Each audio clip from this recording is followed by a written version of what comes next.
नमस्कार, मैं हूं आकिल हुसैन और 8 PM शो में आप सभी का स्वागत है।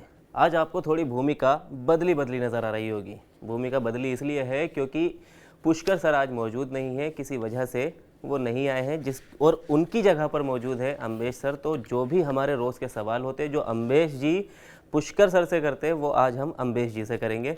लेकिन सियासत की, राजस्थान की बात में कोई कमी नहीं होने देंगे। तो आज का मुद्दा जो है राजस्थान और हरियाणा दोनों का मिलाकर मुद्दा है। मुद्दा असल में यह है कि राजस्थान के नेताओं को तरजीह दी जा रही है हरियाणा में विधानसभा चुनाव का दौर शुरू हो चुका है और अपने पीक पर पहुंच चुका है। वहां लगातार जनसभाएं हो रही है, लेकिन राजस्थान के नेताओं को असल में तवज्जो क्यों दी जा रही है, इन्हीं विषयों पर आज हम बात करेंगे। और न सिर्फ कांग्रेस की तरफ से बल्कि बीजेपी की तरफ से भी दोनों ही पार्टियां जमकर राजस्थान के नेताओं को तवज्जो दे रही है। अब इस बात को समझने की कोशिश करेंगे और ये भी समझेंगे कि जिन नेताओं को हरियाणा की जिम्मेदारी सौंपी जा रही है उन नेताओं का राजस्थान में किस तरह की सियासत वो करते हैं, इसी से जुड़े सभी सवाल लेंगे। सबसे पहले ग्राफिक्स के जरिए समझते हैं। देखिए, ग्राफिक्स में आपको नज़र आ रहा होगा कि भाई हरियाणा फतेह करेंगे राजस्थान के रणवीर, जैसा कि मैंने आपको अभी बताया। इसमें आप चेहरों को समझिए। आप देखिए, चेहरा जो आपको नज़र आ रहा है अशोक गहलोत है, वसुंधरा राजे है, दोनों पूर्व मुख्यमंत्री रह चुके, एक बीजेपी तो एक कांग्रेस से। दिया कुमारी और सचिन पायलट है। दिया कुमारी अभी डिप्टी सीएम है, सचिन पायलट डिप्टी सीएम रह चुके हैं। सतीश पुनिया और गोविंद डोटासरा, इनका भी कुछ ऐसा ही समझिए। यहाँ गोविंद डोटासरा फिलहाल मौजूदा कांग्रेस प्रदेश अध्यक्ष है और सतीश पुनिया रह चुके हैं। लेकिन इन सभी नेताओं के बीच में आपस में क्या अदावत है, इसको लेके एक बार अम्बेश जी पहले एक छोटा सा अपना एक रिप्लाई कीजिए, इस भूमिका को समझाने की कोशिश कीजिए हमें। देखिए, अब जो सतीश पुनिया हो, चाहे आपका वसुंधरा राजे हो या अशोक गहलोत और सचिन पायलट हो, सबको पता है कि भाई किस तरीके से जब दोनों का एक दौर था, जब कांग्रेस पार्टी सत्ता में थी, अशोक गहलोत मुख्यमंत्री थे, सचिन पायलट उनके साथ को पायलट थे, तब दोनों के बीच एक राइवलरी देखने को मिलती थी। उसके अलावा सतीश पुनिया जब प्रदेश अध्यक्ष थे और वसुंधरा राजे उस वक्त विपक्ष में आ गई थी क्योंकि बीजेपी सत्ता से बाहर हो गई थी, तो दोनों के बीच जो है वो तो कई बार खुले मंच पर, देखिए दोनों ही पार्टियों में, चाहे वो बीजेपी में हो चाहे वो कांग्रेस में हो, दोनों नेताओं की जो अदावत रही है ना, वो कई बार खुले मंच पर, खुले स्टेजों पर कई बार देखने को मिली है। अब रही बात दिया कुमारी और गोविंद सिंह डोटासरा की, देखिए दिया कुमारी भी इस बार डिप्टी सीएम बनी है। इससे पहले वो सांसद थी राजसमंद से। 2013 में वो पहली बार विधायक बनी थी और उन्होंने हराया भी था एक बड़े कद्दावर नेता को जो इस वक्त बीजेपी में है, वो भी मंत्री हैं, पर उन्होंने इस्तीफा दे रखा। हम किरोड़ी लाल मीणा की बात कर रहे हैं।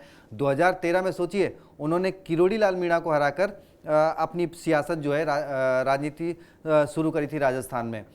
और गोविंद सिंह डोटासरा को भी अगर आप देखें तो आज वो जो प्रदेश अध्यक्ष हैं, वो भी सचिन पायलट को हटाकर, किस तरीके से सचिन पायलट को हटाया गया और वो जो है प्रदेश अध्यक्ष बनाए गए। तो देख रहे हैं, मतलब हर एक चीज, चाहे सत्ता में है चाहे पार्टी में है, वो कहीं ना कहीं कॉम्बिनेशन जो है सबका बन रहा है। जी ठीक है, तो अब इसको लेकर TV9 राजस्थान के क्या सवाल है जो सोशल मीडिया या सियासी गलियारों में आते हैं, वो भी एक बार दिखाएंगे और उन पर एक एक सवाल करके जवाब लेने की कोशिश करेंगे। तो सबसे पहला सवाल यही है कि भाई गुटबाजी और रार हरियाणा में क्या रहेगी बरकरार। देखिए, हरियाणा में अगर आज ही की बात करें, क्योंकि वैसे हम राजस्थान के लिए स्पेशली शो करते हैं, लेकिन क्योंकि हरियाणा की यहाँ बात की जा रही है, हरियाणा में आज अनिल विज ने जो बयान दिया वो पूरे दिन चर्चा में रहा। वहाँ बीजेपी में ही गुटबाजी जो है अभी उभर कर सामने आ रही है। और अब सवाल यही है कि जिन राजस्थान के नेताओं को हरियाणा में भेजा गया है, तो क्या वो अपनी गुटबाजी तो सुलझा नहीं पाए जी, तो वो क्या हरियाणा में सुलझा पाएंगे? अम्बेश जी पहले इस पर दे, फिर एक एक करके सवाल लेते हैं आगे। अब देखिए, जो अब ये सवाल इसीलिए आपने रखा मेरे ख्याल से, क्योंकि देखिए जो आपने तस्वीरें लगाई, दो सीएम, दो डिप्टी सीएम और दो प्रदेश अध्यक्ष, दो प्रदेश अध्यक्ष, ग्राफिक्स दिखाएंगे, एक कांग्रेस के और एक बीजेपी के। अब इन तीनों की राइवलरीज कैसी रही है मैंने आपको बता दी कि चाहे वसुंधरा राजे की सतीश पुनिया से रही हो, अशोक गहलोत की सचिन पायलट से रही हो, डोटासरा की कभी वो मतलब एक तरफ पायलट की तरफ भी माने जाते हैं और अशोक गहलोत की तरफ भी माने जाते हैं। खैर, जब उन्होंने जब वो प्रदेश अध्यक्ष बने तो वो किस कंडीशन में बने, मैंने आपको वो भी बताया कि भाई किस तरीके से सचिन पायलट ने जब बगावत करी अपने 18 विधायकों के साथ, वो मानेसर गए और उन्होंने कुछ सरकार के खिलाफ अपनी मांगों को लेते हुए तब उन पे कांग्रेस पार्टी ने एक्शन किया, उनको सत्ता से मतलब उनको उनके पदों से हटाया गया और डोटासरा जो है वो अध्यक्ष बने। दिया कुमारी जो है सीधी सीधी राइवलरी जो है उनकी भी नहीं है बिल्कुल कि 1-to-1 वाली हो। हाँ, उनकी मानी जाती है वसुंधरा राजे से।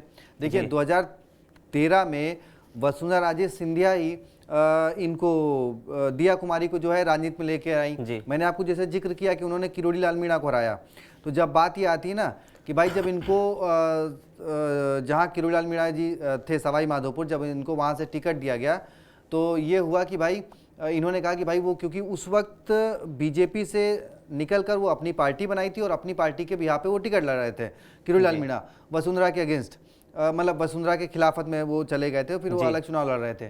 तो जब दिया कुमारी को वसुंधरा राजे ने कहा कि भाई नहीं तुमको इनके खिलाफ, किरोड़ी लाल मीणा के खिलाफ चुनाव लड़ना है, तो दिया कुमारी ने कहा भाई मैं पहली बार आई हूँ, वो एक कद्दावर नेता है। वसुंधरा राजे ने कहा उसकी तुम चिंता मत करो, तुम चुनाव जीतोगी। तो इस भरोसे पे सोचिए दिया कुमारी को वो लेके आई, चुनाव जिताया। लेकिन कहा जाता है कि जो जमीनी, क्योंकि वसुंधरा राजे सरकार के टाइम पे ही जो राजा महाराजाओं की जमीन का जो एक मामला था, एक जल महल का, या मुझे अच्छे तरीके से याद नहीं आ रहा, कुछ जमीन का ही मामला था, उसको लेकर जो है राजघराने के बीच का मामले को लेकर, राजघराने की जमीन के मामले को लेकर जो है वो सिंधिया और जयपुर राजघराने, हाँ, वो जो है इनके बीच में ठन गई। और वो खैर वो हर बार मंच पे साथ रहे या उसमें साथ रहे, लेकिन वो कहीं ना अंदर खाने जो है वो चीजें मानी जाती हैं। तो अब ये तो रही राजस्थान। अब ऐसे नेताओं को जब हरियाणा की जिम्मेदारी मिली, देखिए हरियाणा में क्योंकि जो सतीश पुनिया जिनको जो प्रभारी बनाए गए हैं हरियाणा के, अब अपन आ जाते हैं हरियाणा पे, जो हरियाणा की प्रभारी बनाए गए हैं सतीश पुनिया राजस्थान में अपना चुनाव हारे, और कैसे हारे ये भी माना जाता है कि भाई उसमें कहीं ना कहीं वसुंधरा राजे के समर्थकों की नाराजगी जो है वो उनको झेलनी पड़ी, क्योंकि जिस तरीके से उन्होंने अपने कार्यकाल के दौरान प्रदेश अध्यक्ष रहते हुए जिस तरीके से वसुंधरा के खिलाफ कहें या फिर वो मंचों पे जिस तरीके से वो एक अलग उनका गुट बना, तो उसके चलते जो नाराजगी थी वो उनको देखने को मिली और उनको 2023 में हार का सामना करना पड़ा और वो हो गए प्रदेश से दूर। अब वहाँ पे वो तो प्रभारी की भूमिका है, वसुंधरा राजे जी वहाँ पे स्टार प्रचारक बनाई गई हैं। देखिए स्टार प्रचारक वो लोकसभा चुनाव के दौरान राजस्थान में भी थी, लेकिन उन्होंने झालावाड़ और बारां को छोड़कर कहीं प्रचार नहीं किया, क्योंकि कहा भाई ये रीज़न दिया गया कि उनकी तबीयत नासाज है या उनके घर में बहू की तबीयत नासाज है, इसलिए वो प्रचार नहीं कर पानी है। तो देखिए अब वो हरियाणा में कितना प्रचार करेंगी, ये तो अब जब से वो दौरे शुरू होंगे, जब से शुरू होगा वो देखा जाएगा। अभी तो फिलहाल वो नहीं है लिस्ट, अभी क्योंकि आज ही आई है, तो वो कितना प्रचार कर पाती हरियाणा में देखना बात होगा। लेकिन क्योंकि अब यहाँ पे जो आंकड़ा रहा है तो वो देखा जा रहा है कि भाई यहाँ पे तो इनका 36 का हमेशा रहा है, तो वहाँ पे क्या ये लोग मिल बांट के और जिस तरीके से काम कर पाएंगे। अब उसमें देखिए अब ऐसा नहीं है, उसमें भजन लाल शर्मा भी स्टार प्रचारक बनाए गए हैं, दिया कुमारी हैं ही आपकी, अर्जुन राम मेघवाल भी बनाए गए हैं। अब देखिए हरियाणा में क्या है, जाट का एक बाहुल्य इलाका है अगर पूरा हरियाणा देखा जाए। बिल्कुल।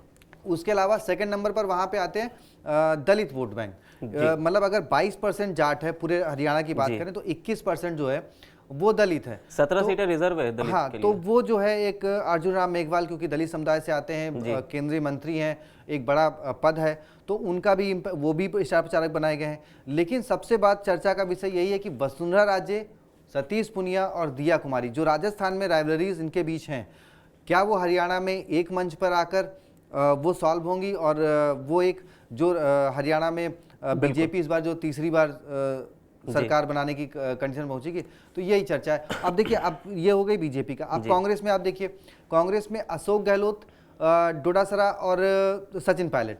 अब देखिए अशोक गहलोत क्योंकि 3 बार के मुख्यमंत्री हैं, वरिष्ठ नेता हैं, तो हम अशोक गहलोत से ही बात शुरुआत करते हैं।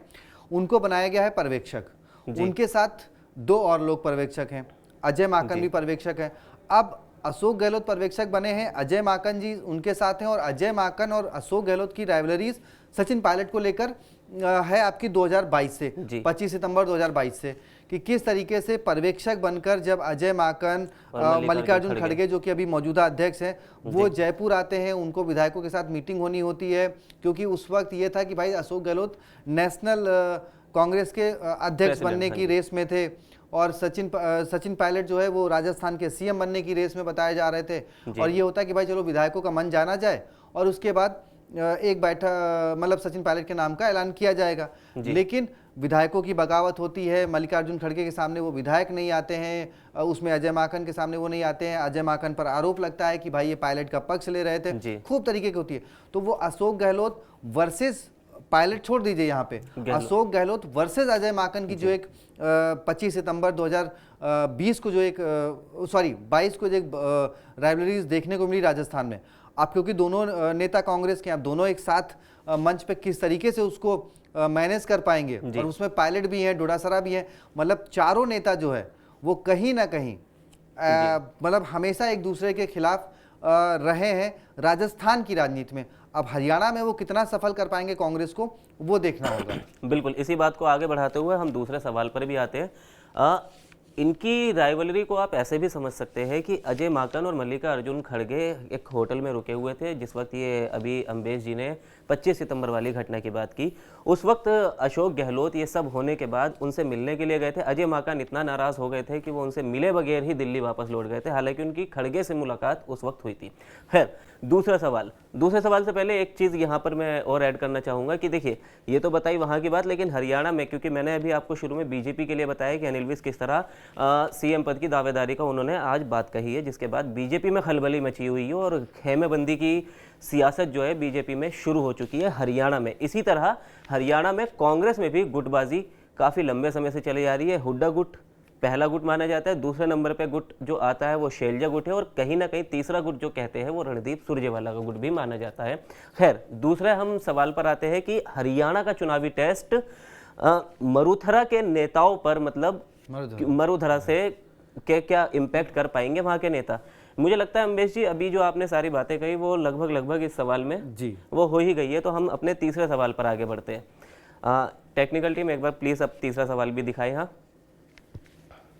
जी, तीसरा सवाल आपके अभी इस वक्त जो है वो कांग्रेस और बीजेपी को, और क्या राजस्थान के नेताओं पर इतना ज़्यादा भरोसा है कि वो हरियाणा में उनके सहारे चुनाव जितवा पाए, इस पर आपकी क्या राय है? अब देखिए, अब इसको हम ले आते हैं आपको राजस्थान में वापस 2014 के चुनाव से पहले। जबकि प्रचार प्रसार चल रहा था राजस्थान में। देखिए, दो मामले उठे। एक मामला हुआ राजपूतों वाला, आपका गुजरात से जो शुरू हुआ उसका इम्पैक्ट, और एक हुआ जाट 24 के पहले की बात कर रहे हैं। हाँ, इसी नहीं 24 की बात कर रहा हूँ। 24 की बात कर रहे हैं। जब ये राहुल कसवा का टिकट कटता है जी, रूपाला वाली कंट्रोवर्सी जो, हाँ वो भी, और राजेंद्र सिंह राठौर और राहुल कसवा। अब देखिए, राहुल कसवा जाट नेता है और राजेंद्र सिंह राठौर राजपूत नेता है जी। कहा जाता है कि विधानसभा चुनाव में जिस तरीके से राजेंद्र सिंह राठौर ने कहा कि भाई उनको जो है क्या कहते हैं, उनकी विभीषण ने लंका लगा दी, ऐसा उन्होंने एक वक्तव्य दिया। उसके बाद फिर वो पलटवार राहुल कसवा ने किया। अब देखिए, क्योंकि राजेंद्र सिंह राठौर हार गए, उसके बाद फिर इसमें राहुल कसवा का भी वक्तव्य आया। राहुल कसवा का टिकट कटता है, फिर वो कांग्रेस में शामिल हो जाते हैं, वहाँ से चुनाव जीतते हैं। फिर ये एक हो गई कि जाट वर्सेस राजपूत वाला मामला हो गया। अब देखिए, अब इसका असर ये हुआ कि कहा जाता है कि राहुल कसवा का टिकट कटने से बीजेपी को राजस्थान में जाटों की नाराजगी का बहुत बड़ा नुकसान हुआ। 4 से 5 सीटों की बात, 4 से 5 सीटों का नुकसान। ये खुद बीजेपी के ही नेता देवी सिंह भाटी जो हैं, बीजेपी के वरिष्ठ नेता, उन्होंने ये बात स्वीकार करी। उन्होंने ये बात कही कि राजेंद्र सिंह राठौर को ये सोचना चाहिए कि एक टिकट कटने से बीजेपी को 4 से 5 सीटों का नुकसान हुआ और बीजेपी को टोटल 11 सीटों का नुकसान हुआ। तो सोचिए, एक तो जाट, अब क्योंकि आपका ये क्या नाम है, गोविंद सिंह डोडासरा जाट चेहरा है, और कहीं ना कहीं आपको बता दूं 25 साल के कांग्रेस के इतिहास में, पिछले 25 सालों में राजस्थान के इतिहास में डोडासरा पहले ऐसे अध्यक्ष हैं, चाहे आप 2008 का 2003 से आप 3 का उठा के देख लो, कांग्रेस जो है कहाँ 156 पे आई थी 98 में, और कहाँ जो है 2003 में वो 56 सीटों पर सिमट गई। उसके बाद 2008 में खैर कांग्रेस बहुमत में तो नहीं आई थी, हाँ जी। लेकिन सरकार में आई थी और 2013 में वो 21 सीटों पर सिमट गई। इस बार कांग्रेस जो है कम से कम सम्मानजनक स्कोर के साथ विपक्ष में बैठी और हुई है। इसका श्रेय जो है वो कहीं ना कहीं डोडासरा को दिया जा रहा है। तो आप डोडासरा क्योंकि जाट चेहरा है, राजस्थान में उन्होंने किस तरीके से विधानसभा में मजबूती दी और ये आपको मैंने वो गढ़ी समझा दिया। अब क्योंकि हम पहले ही बोल चुके हैं कि हरियाणा जो है जाट बाहुल्य है, बिल्कुल। और किसान नेता हों चाहे वो खिलाड़ियों के साथ जिस तरीके से प्रदर्शन दिल्ली में हुआ था और किसानों के साथ जिस तरीके से पूरा जंतर मंतर और बाकी की घटनाएं हुई हैं, तो इनमें कहीं ना कहीं हरियाणा में जाटों में एक नाराजगी है बीजेपी को लेकर। तो कांग्रेस जो है इन राजस्थान के चेहरों के साथ, गोविंद सिंह डोटासरा क्योंकि कद्दावर नेता है, अब आप कहेंगे कि भाई वो जाट नेता है, अशोक गहलोत तो जाट नेता नहीं है, वो तो ओबीसी बेल्ट के नेता है। तो खैर ओबीसी भी वोट बैंक अच्छा खासा है, लेकिन अशोक गहलोत के साथ आपको बता दूं कि वो यहाँ पर जनता को जोड़ने के साथ साथ उनको रखा गया है कि कल को जब कांग्रेस अगर सत्ता में आ जाती है, ठीक है, तो उसके बाद जो विधायक हैं वो मुख्यमंत्री कौन बनेगा। आपको एक चीज यहाँ पे बता दूं कि 2005 में जब कांग्रेस सत्ता में आई थी तो आपका हुड्डा साहब जब पहली बार मुख्यमंत्री बने थे, हाँ जी, ठीक है, तो उनके मुख्यमंत्री बनने की बड़ी दिलचस्प कहानी है कि उस वक्त भजन लाल जी जो है वो कद्दावर नेता थे जी 2005 में, और मुख्य अशोक गहलोत जो है वो पूर्व मुख्यमंत्री बन चुके थे क्योंकि 2003 में उनको जो है हार का सामना करना पड़ा था। तो ये पर्यवेक्षक बनाए गए थे। वहाँ चुनाव होते हैं, कांग्रेस जो है 67 सीटें जीतती है हरियाणा में। भजन लाल जी अपनी अलग वो कर लेते हैं कि भाई नहीं मुख्यमंत्री में बनूंगा नहीं, मेरे पास 37 विधायकों का समर्थन है। इधर जो है और भी लोग जो है वो यही जैसे होता है कि राजनीति में कि भाई मुख्यमंत्री का चेहरा कौन होगा, उसके बाद तो भूपेंद्र सिंह हुड्डा इनका नाम आगे किया जाता है। तो कहा जाता है कि भाई अशोक गहलोत ने भूपेंद्र सिंह हुड्डा का नाम आगे किया और इस तरीके से जो है जो चंडीगढ़ की बैठक हुई वहां पर तो 67 विधायक कांग्रेस के मौजूद थे, लेकिन जब दिल्ली में बैठक बुलाई गई तो वहां पे सिर्फ 47 विधायक आए, जिसमें भजन लाल जी और उनके बेटे नहीं शामिल हुए। लेकिन बाद में अशोक गहलोत का अपना जादू चला, हुड्डा जी मुख्यमंत्री बने और भजन लाल जी के बेटे को डिप्टी सीएम बनाया गया और इस तरीके से उन्होंने पूरा मैनेज कर दिया। तो ये आगे की सरकार में सत्ता में आने के बाद की जो चीजें गड़बड़ ना हो, इसके लिए अशोक गहलोत जी को और वोट बैंक मतलब वोट के लिए कहीं ना कहीं डोटासरा जी को मैनेज करके रखा है। और पायलट तो है ही खैर स्टार प्रचारक युवाओं में, वो आप क्रेज उनका देखते हैं तो वो भी एक कांग्रेस के लिए बेनिफिट वाले हैं। ठीक है, इसी बात को आगे बढ़ाते हुए अब हम चौथे सवाल की भी एक बार बात कर लेते हैं। चौथा और आखिरी सवाल जो अपने इस शो में हमने रखा है कि भाई गहलोत वर्सेस वसुंधरा, क्या हरियाणा की जीत की ये राह तय कर पाएंगे? इसी को लेकर अभी तक बात हो रही है, लेकिन इसी को थोड़ा सा और आगे बढ़ाकर इस पर एक चर्चा छोटी सी ले लेते हैं जी। अब देखिए अशोक गहलोत और वसुंधरा राजे, हाँ जी, वसुंधरा राजे आपने देखा, पहले वसुंधरा राजे की अहमियत की बात कर लेते हैं राजस्थान की राजनीति में। जी समझिए कि देखिए 2023 विधानसभा चुनाव से पहले वो कभी फ्रेम में आती हैं, कभी फ्रेम में नहीं आती, ऐसी चीजें चर्चा रही 2023 से पहले की अगर बात करें। लेकिन सीपी जोशी प्रदेश अध्यक्ष बनते हैं सतीश पुनिया के जाने के बाद, और जैसे ही वो प्रदेश अध्यक्ष बनते हैं राजस्थान में जो है वो बैनर पोस्टर्स में वसुंधरा राजे की वापसी हो जाती है जी। एक यात्रा निकाली जाती है चुनाव से पहले राजस्थान में, क्योंकि गहलोत सरकार थी तो राजस्थान में क्या होता है विपक्षी दल हमेशा दोनों बार वसुंधरा राजे ने जब गहलोत सरकार थी तब उस चुनाव से पहले एक यात्रा निकाली थी, एक यात्रा निकाली गई स्वराज संकल्प यात्रा पहले के, और दो बार देखिए 2003 और 2013 में उसकी एक ही चेहरा होता था वसुंधरा राजे। लेकिन 2023 में जब यात्रा निकालने की बात हुई तो ये हुआ कि भाई चेहरा कौन होगा जी। तो क्योंकि बीजेपी इस बार ये थी कि भाई बिना चेहरे के चुनाव लड़ना है, तो ये तय हुआ कि नहीं 4 अलग अलग यात्राएं निकलेंगी और 4 अलग अलग नेता उसको लीड करेंगे। लेकिन ऐसी घटनाक्रम हुए कुछ कि वो वसुंधरा जी ने कहा जाता है कि भाई वो मना कर दिया, क्योंकि जो उनकी यात्रा का रूट तय किया गया था वो पूर्वी राजस्थान को तय किया गया था, और पूर्वी राजस्थान में ईआरसीपी को लेकर एक नाराजगी लोगों में थी। तो वसुंधरा जी ने कहा भाई मुझे ये नाराजगी फेस नहीं करनी है। तो नतीजा क्या हुआ कि वो यात्राएं जो है बिना किसी चेहरे के, एक चेहरे के, फिर उसमें नेता आते गए शामिल होते गए, उस तरीके से वो यात्रा निकली। बीजेपी को ये इम्पैक्ट ये लगा कि भाई अगर वसुंधरा जी को चेहरा नहीं बनाया तो अभी भी मतलब अगर फ्रंट में नहीं रखा तो अभी भी नुकसान है, क्योंकि बीच में ये आया कि वो मीटिंग्स में नहीं आ रही थी, मतलब जो सभाएं हो रही थी वहां पे नहीं शामिल हो रही थी, बाद में उनको शामिल किया गया, उनके भाषण कराए गए। खैर वो आपने विधानसभा चुनाव जीत लिया। लोकसभा चुनाव में उन्होंने, मैंने आपको जैसे पहले बताया कि उन्होंने बारां और झालावाड़ जो कि उनके बेटे की सीट थी, वहां के अलावा उन्होंने कहीं प्रचार नहीं किया। नतीजा क्या रहा कि वो 5 सीटों का 11 सीटों का बीजेपी को नुकसान होता। और ये बात भरतपुर के जो बीजेपी के उम्मीदवार थे, जो झुंझुनू में बीजेपी के उम्मीदवार थे, या कई और 1-2 जगह के उम्मीदवारों ने ये बात कही है कि भाई अगर वसुंधरा जी प्रचार करने आती, बिल्कुल भरतपुर जबकि मौजूदा सीएम की विधानसभा है, मतलब गृह जिला है, विधानसभा तो नहीं है, वो तो जयपुर से चुनाव लड़ा, सांगानेर से, तो वहां पे लोग, उनके जो उम्मीदवार थे बीजेपी के, उनका कहना था कि भाई वसुंधरा जी अगर प्रचार करने आती तो हम चुनाव जीत जाते। तो ये उनकी अहमियत राजस्थान में, अब क्योंकि वो एक चेहरा है, स्टार प्रचारक है, राजस्थान से जुड़ा हुआ शहर है, तो राजस्थान में भी उनके चेहरे का इम्पैक्ट है। अब बात कर लीजिए अशोक गहलोत का, तो अशोक गहलोत का मैंने आपको चर्चा आपने करी तो मैंने आपको पहले बता दिया कि वो कितने जरूरी हैं हरियाणा में कांग्रेस के लिए, अशोक गहलोत क्यों जरूरी हैं। बिल्कुल। अम्बेश जी ने भी थोड़ी देर पहले बताया कि अशोक गहलोत का 1998 में कैसे सीएम बने, उसके बाद 2003 में वो हार गए, कैसे 56 सीटों पर कांग्रेस राजस्थान में अटक गई। इसके बाद किस तरह हरियाणा में चुनाव हुए और भूपेंद्र सिंह हुड्डा के सीएम बनने में अशोक गहलोत की क्या भूमिका रही। लेकिन देखा जाए तो अभी भी वही स्थिति है।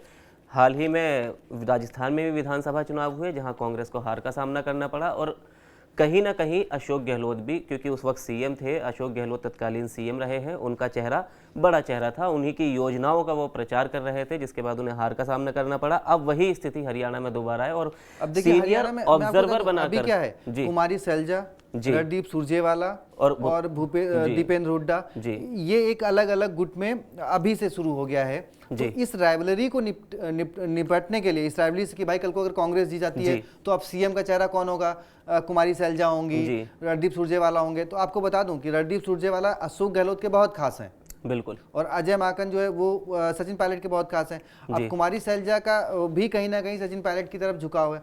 तो इन सब चीज़ों को मैनेज करने के लिए भाई कल को अगर कांग्रेस सत्ता में आती है तो मुख्यमंत्री कौन बने, बिखराव ना हो, फिर वो टूटने वाली खबर है। क्योंकि अब देखिए स्टेट के चुनाव होते हैं तो वहाँ पे एक तो कांग्रेस की सरकारें बड़ी कम बनती हैं, और बनने का अगर चांस भी आता है तो फिर कहीं ना कहीं टूट जाता है, विधायक टूट के चले जाते हैं। वो क्यों टूट के जाते हैं या तोड़ लिए जाते हैं वो बात उस पर नहीं जाएंगे, लेकिन कहीं ना कहीं टूट जाता है। तो इन सब चीज़ों से बचने के लिए कांग्रेस ने पहले ही व्यवस्था कर दी कि भाई अशोक गहलोत जी को बिठा दिया। और अशोक गहलोत जी मैनेजमेंट के, एक राजनीतिक मैनेजमेंट होता है, आप लोग मतलब जो बोलेंगे क्या बोलते हैं, कॉर्पोरेट मैनेजमेंट तो बात है, लेकिन राजनीतिक मैनेजमेंट में अशोक गहलोत का कोई सानी नहीं है। वो मैंने जितना देखा है अपने 14 साल के करियर में, जहां भी कांग्रेस को प्रॉब्लम हुई है, जिस भी स्टेट में कांग्रेस को प्रॉब्लम हुई है विधायकों के मामले में, वहां आला कमान ने भरोसा जताया है, संकट मोचक बनकर वहां पर गए अशोक गहलोत के। अब देखिए सब जगह सरकारें टूटी, मध्य प्रदेश सरकार गिर गई ना, लेकिन राजस्थान में सचिन पायलट की बगावत के बाद भी ना सरकार गिरी और ना पायलट टूटे। बिल्कुल। तो अशोक गहलोत पिछले 2 से 3 दिनों से लगातार चर्चा में बने हुए हैं, क्योंकि शनिवार के दिन ही, बीते दिन, उन्हें हरियाणा की ये जिम्मेदारी दी गई है, सीनियर ऑब्जर्वर बनाया गया है।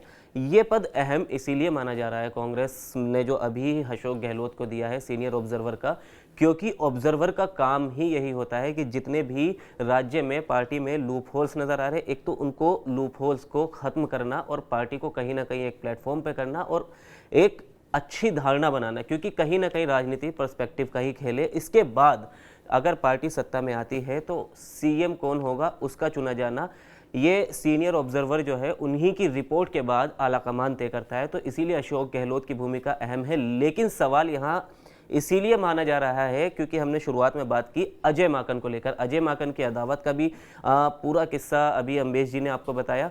तो कहीं ना कहीं गहलोत, अगर हुड्डा खेमे में कहीं ना कहीं खुशी हो सकती है गहलोत के सीनियर ऑब्जर्वर बनने से, तो वहीं दूसरी तरफ कुमारी सैलजा या दूसरे गुट में भी ये खुशी हो सकती है कि अजय माकन को भी वहाँ बैलेंस करने के लिए भेजा गया है। खैर होगा क्या, ये तो 8 अक्टूबर को चुनावी नतीजों के बाद ही पता चलेगा। और राजस्थान के ये नेता बीजेपी के या कांग्रेस के क्या गुल खिला पाएंगे, अपनी पार्टी के लिए कितनी मेहनत कर पाएंगे और उस मेहनत का कितना नतीजा, कितना अच्छा रिजल्ट ये लोग दे पाएंगे, ये सब 8 अक्टूबर को ही पता चल पाएगा।